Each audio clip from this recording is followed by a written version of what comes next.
Hello! Apologies, I'm still sticking with this hello until I think of a better intro. Welcome to day 3 of our USA vacation. The downside, especially for my wife, of being married to an aviation geek is that it takes 3 days, 3 flights to get to Florida, which can really be done in 10 hours direct. But for us, to be honest, travel is part of the vacation. A lot of people see it as a waste of time, but we try to enjoy it as much as we can. Our first stop is going to be Coronado Springs, which is a moderate Disney World resort. Disney has 3 levels of resorts. The first one is the value resort, then the moderate resorts, and then comes the deluxe resort. Value resorts are relatively the cheapest, and the deluxe are the most expensive ones. If you are planning to stay on a Disney property, do some research.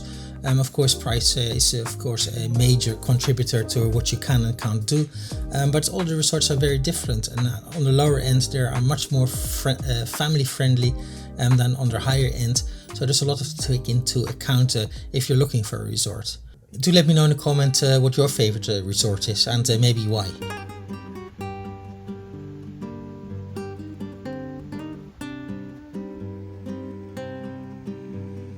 Coronado Springs Resort opened in 1997 and is themed, and I quote now from the website, an American, colonial Spanish and Southwestern American. It is the first moderate resort that actually has a conference center. It is made up out of 15 buildings housing the rooms, and in 2019 the new Destino Tower, which you can see here, was opened. We're going to show you around the resort later on in this video, and also our room, but for now let's check in on this rainy day.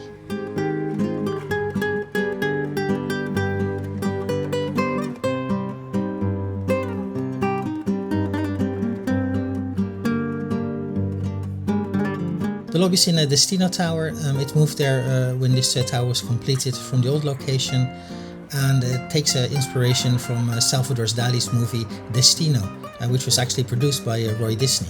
The lobby was much better than I expected, especially after the underwhelming lobby of the Riviera Resort that also opened in 2019.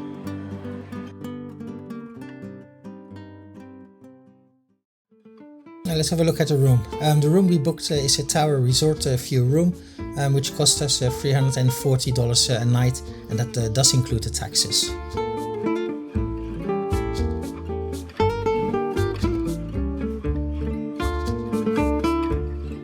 After entering the room, the bathroom is on the left. It has some nice double sinks.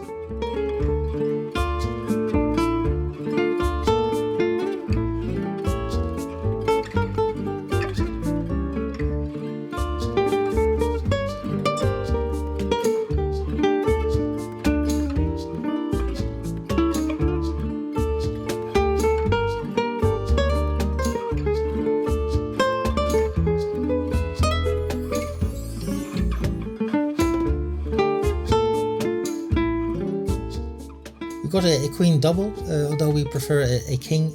We were happy that they had the room ready for us. When we checked in, it was still 4 hours away before the official check-in time, so we were happy with what we got.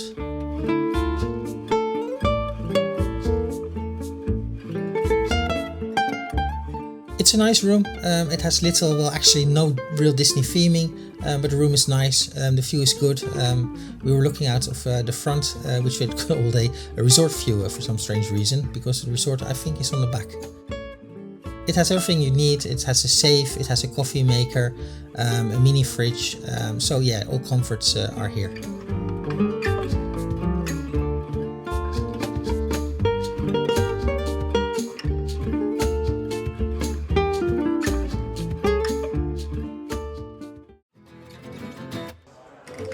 In the evening we visited the Dahlia lounge, which is on the top floor, across from the Toledo restaurant, which unfortunately was closed during our stay.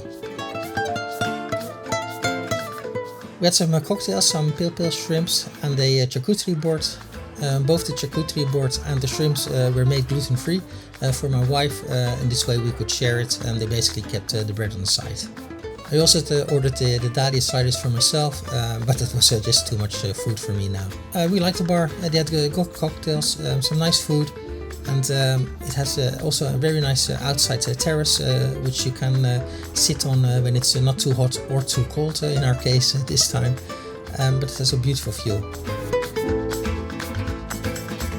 They also had some good wines which you could order by the glass, which is great for those like me who has a partner that doesn't like wine, and I really don't want to drink a whole bottle by myself. In the lobby on the lower level is a second bar, Barcelona bar it's called. Not as refined as the Dahlia lounge. In the evening there were a lot of the conference people sitting here and drinking. It also is open for breakfast and has specialty coffees in the morning and during the day. In the morning I had ham and egg and cheese croissant, and it really wasn't that good.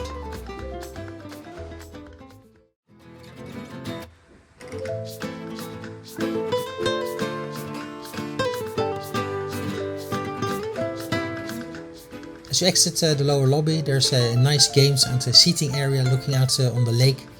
All the way around the lake are the clusters of hotel buildings housing the rooms.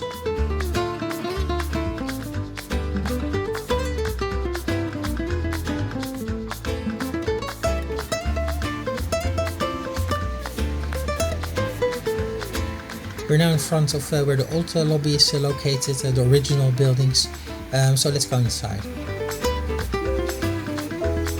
It's still a nice space. In the evening we saw lots of people just working on the laptops sitting here. Panchitos is at the end of the lobby, and it's the original souvenir shop, and it's also a place where you can buy the basic necessities.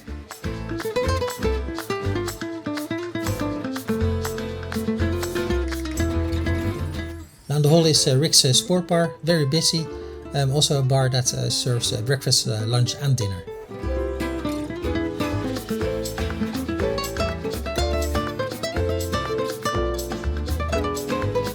Next is the Mercado, which is a quick self-serve.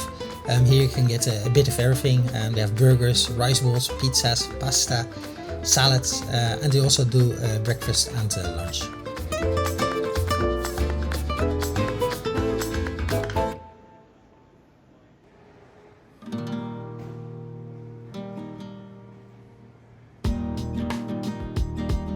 And at the end is the Maya Grill. It's only open for dinner. It's a table service restaurant, Nuevo Latino Cuisine, they describe it themselves. I haven't eaten there. The pricing isn't that bad. Count on around $30 for the entree. Once outside again, we look out at the casitas over across the water there. Those are hotel rooms.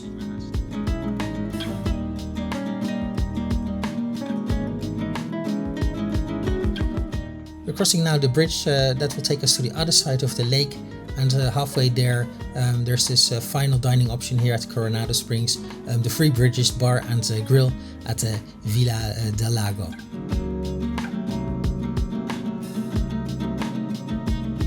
Like the Mayan restaurant, it's only open for dinner. They call it a Spanish American cuisine, but looking at the menu, there's really little Spanish food on there. Entree prices here are around the $25 range.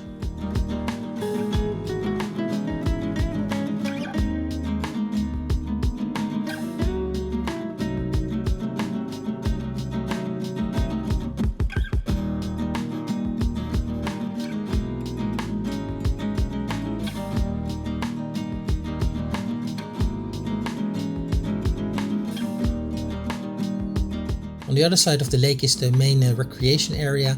It has a large pool, a pyramid, an arcade, a play area, and yes, you heard it correct, it has a pyramid.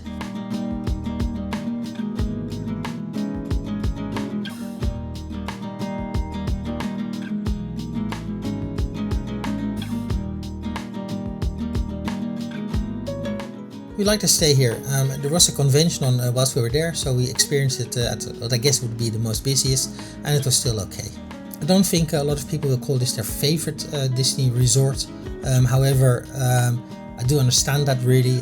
The size of the resort is quite daunting. Of course, there's the conference center, and also its distance from the Disney bubble, to be honest. However, having said that, we are an adult couple who really don't crave Disney theming all of the time, so this was actually a very nice change for us. There's some decent food here, a very nice bar, so maybe not the best place for families, but it's still a nice property. So not our favorite resort, but it's a good resort. I do see us coming back here in the future, maybe for another 2 nights or something like that, not for a longer stay, but it's a nice place to get away out of the Disney bubble. So I do hope you enjoyed this little sidestep into Coronado Springs Resort. Do let me know in the comments if you'd like to see something different in this type of video. Am I missing some information, or you want to know more about certain stuff? Do let me know in the comments. Next stop for us is going to be Fort Wilderness. We'll be staying in a new cabin, so that's going to be different from our previous video on the Fort Wilderness. And do watch the video to find out if you like the new cabins or if you actually really hated new cabins. So thank you for watching, and I'll see you soon. Bye bye.